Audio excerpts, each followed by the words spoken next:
Hi hello welcome to home style kitchen. எல்லோரும் எப்படி இருக்கீங்க? நல்லா இருப்பீங்கன்னு நினைக்கிறேன். இன்றைக்கி பார்க்குறது என்னன்னு உங்களுக்கே ஓரளவுக்கு கெஸ் பண்ணியிருப்பீங்க. சாம்பார் தாங்க. என்ன சாம்பார்னு பார்த்தீங்கன்னா கத்திரிக்காய், முருங்கைக்காய், மாங்காய் போட்ட சாம்பார். பிடிக்காதவங்களே இருக்க மாட்டீங்க. நான் என்னோடய ஸ்டைலில் எப்படி பண்ணுறேன்னு காட்டுறேன், வாங்க பார்க்கலாம். துவரம்பருப்பு எடுத்துக்கோங்க. துவரம்பருப்பு நல்லா வாஷ் பண்ணிவிட்டு தண்ணி ஊற்றிக்கோங்க.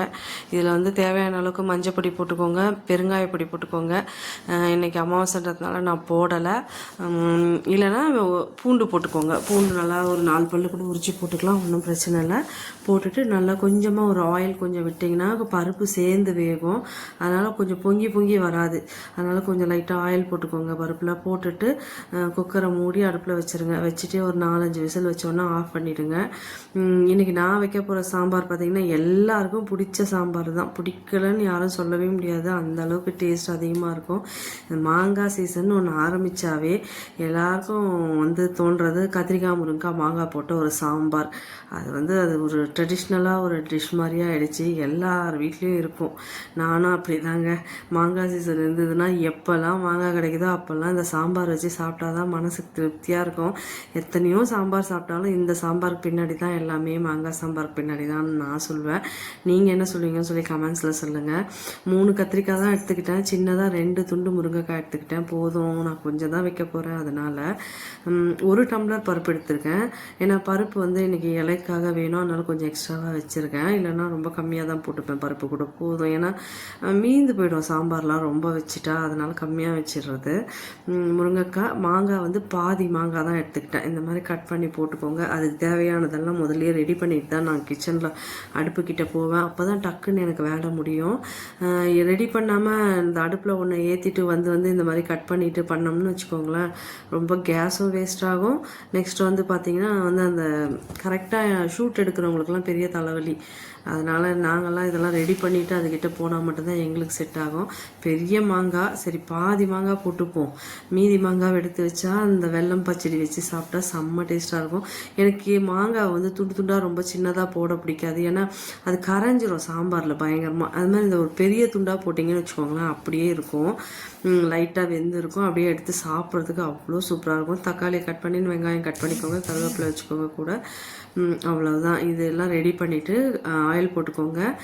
ஆயில் போட்டுட்டு கொஞ்சம் கடுகு, 2 சும்மா ஒரு 4 வெந்தயம், கொஞ்சம் சீரகம் போட்டுட்டு, வெந்தயம் சாம்பாரில் நான் மோஸ்ட்லி போடுவேங்க எப்பயுமே. அது ஏன்னு தெரியாது, அது போடுவேன். ஏன் தெரியாதுன்றதில்ல, அது ஒரு ஃப்ளேவர் சாம்பாருக்கு. அதனால் நான் சாம்பாருன்றதுனால வெங்காயம், கருவேப்பிலை, தக்காளி எல்லாத்தையும் ஒன்றா போட்டு நல்லா வதக்குறேன்.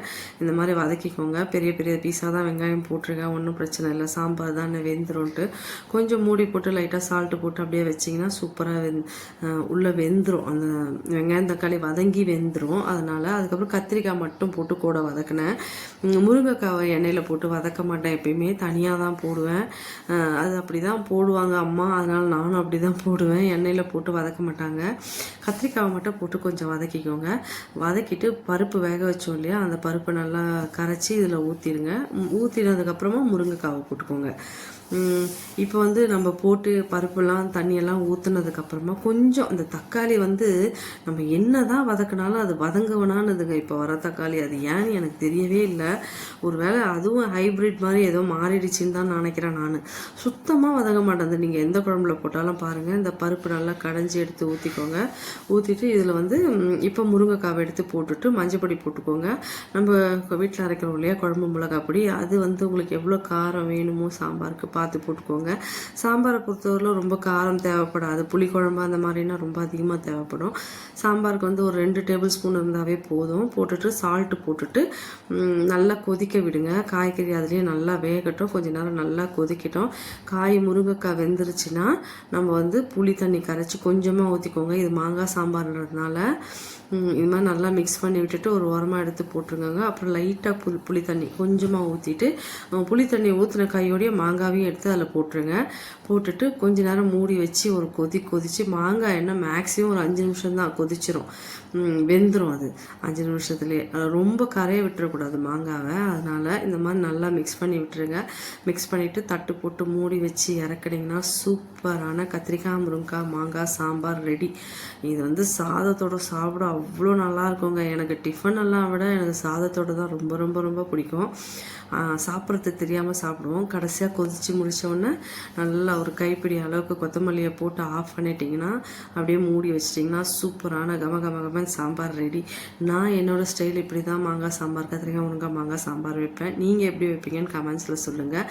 பிடிச்சிருந்தா லைக் பண்ணுங்கள், ஷேர் பண்ணுங்கள், சப்ஸ்கிரைப் பண்ணுங்கள், மெயினாக கமெண்ட் பண்ணுங்கள். யாரும் அன்சப்ஸ்கிரைப் மட்டும் தயவு செஞ்சு பண்ணாதீங்க. அன்சப்ஸ்கிரைப் பண்ணிங்கன்னா எதனால் பண்ணீங்கன்னா அது கமெண்ட்ஸில் சொல்லுங்கள்.